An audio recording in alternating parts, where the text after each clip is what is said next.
Hello dears, मैं इनके sir. आज मैं आप लोगों को कुछ पढ़ाने वाला नहीं हूँ। एक्चुअली मैं आप लोगों का थोड़ा दिमाग खोलने की कोशिश कर रहा हूँ। देखो यार, आप लोग गलती क्या करते हो ना कि कोई भी चैप्टर को आप लोग पढ़ते हो, सिलेबस देखते हो और बस टॉपिक वाइज टॉपिक पढ़ते जाते हो, लेकिन कभी आप लोग यह दिमाग नहीं लगाते हो कि इस चैप्टर का इंपॉर्टेंस क्या है।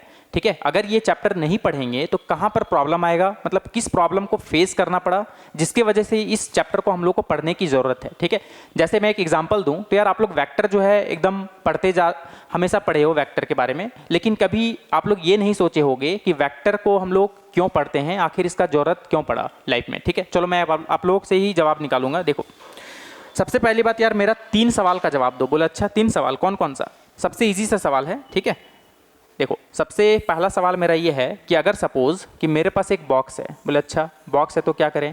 ठीक है, अब है क्या कि यहाँ पर ना 2 फोर्स लग रहा है जो कि सेम डायरेक्शन में है। पहला फोर्स है अपना F1 जो कि है 100 न्यूटन और दूसरा फोर्स है अपना F2 फोर्स जो कि है 50 न्यूटन।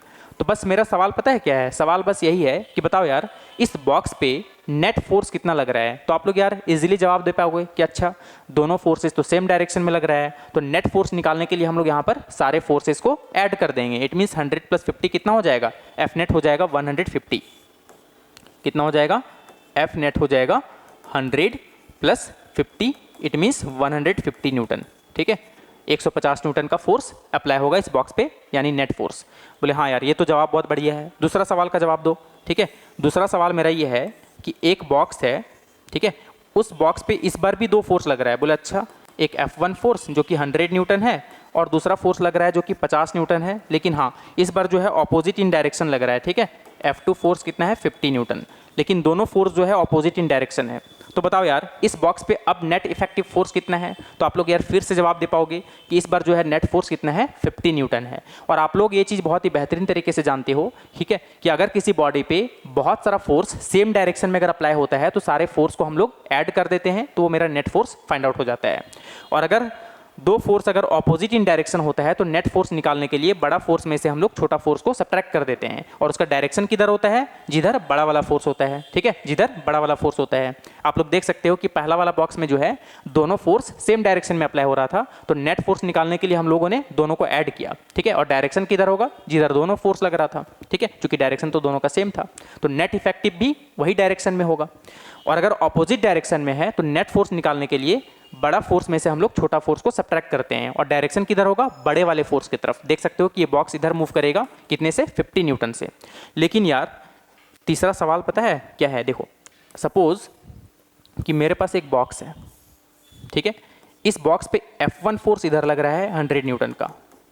ठीक है, 100 न्यूटन का। ठीक है, और दूसरा फोर्स पता है एक धागा से या फिर रस्सी से समझ लो, ऐसे हम लोग किसी एंगल पे फोर्स लगा रहे हैं, सपोज दैट 50 न्यूटन।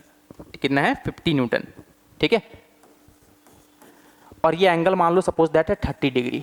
अब मैं अगर आप लोगों से पूछूं कि बताओ यार अब इस पे नेट फोर्स कितना है, तो यार आप लोग ना ही इसमें ऐड कर पाओगे और ना ही सब्ट्रैक्ट कर पाओगे, क्योंकि इसमें कंडीशन कुछ ऐसा आ गया है कि ना ही ये दोनों फोर्सेस सेम डायरेक्शन में है और ना ही ऑपोजिट डायरेक्शन में है। इस बार दोनों फोर्सेस किसी एंगल में है, तो हम लोग ना ही यहाँ पर ऐड कर सकते हैं पूरी तरीके से और ना ही सब्ट्रैक्ट कर सकते हैं। और तीसरा सवाल अगर मैं बोलूँ कि बताओ इसका डायरेक्शन किधर होगा, पहली बात तो यार आप लोग इसका नेट निकालने में ही फंस गए, तो डायरेक्शन का तो दूर की बात है। तो डायरेक्शन और इसका नेट फोर्स क्या होगा, तो ऐसे केस के लिए हम लोग जो है, हम लोग के पास कोई मैथमेटिकल फार्मूला नहीं था, इसलिए हम लोग वेक्टर पढ़ते हैं कि अगर किसी बॉडी पे चाहे कैसा भी फोर्स लगे, ठीक है, चाहे सेम डायरेक्शन में अप्लाई हो या फिर ऑपोजिट डायरेक्शन में अप्लाई हो या फिर किसी एंगल में हो, तो एक जनरलाइज्ड फार्मूला हम लोग ड्राइव करते हैं जो आप लोग ट्रायंगल लॉ और पैरेललोग्राम लॉ में पढ़ते हो। कौन सा?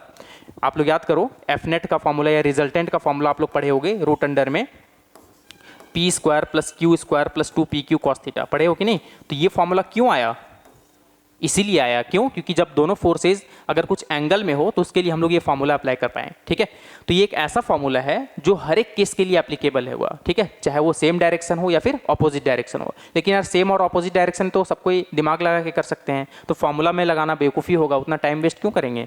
तो ये उसके लिए एप्लीकेबल हम लोग करेंगे जो कि सिर्फ 2 फोर्स किसी एंगल में होगा। ठीक है, तो इसीलिए हम लोग वेक्टर पढ़ते हैं, क्योंकि अगर वेक्टर नहीं पढ़ते ना तो सिर्फ हम लोग सेम डायरेक्शन और ऑपोजिट डायरेक्शन वाले ही फोर्सेस को नेट फोर्स फाइंड आउट कर सकते थे, लेकिन अगर किसी एंगल में आ जाता तो हम लोग उसको समझ लो कि कैलकुलेट नहीं कर पाते हैं। तो कहीं ना कहीं हमें एक मैथमेटिकल फार्मूला का ज़रूरत था, इसीलिए हम लोग जो है वेक्टर्स को पढ़ते हैं, क्योंकि एक डायरेक्शन भी पता होना चाहिए कि इसका नेट रिजल्टेंट का जो डायरेक्शन होगा वो किधर होगा।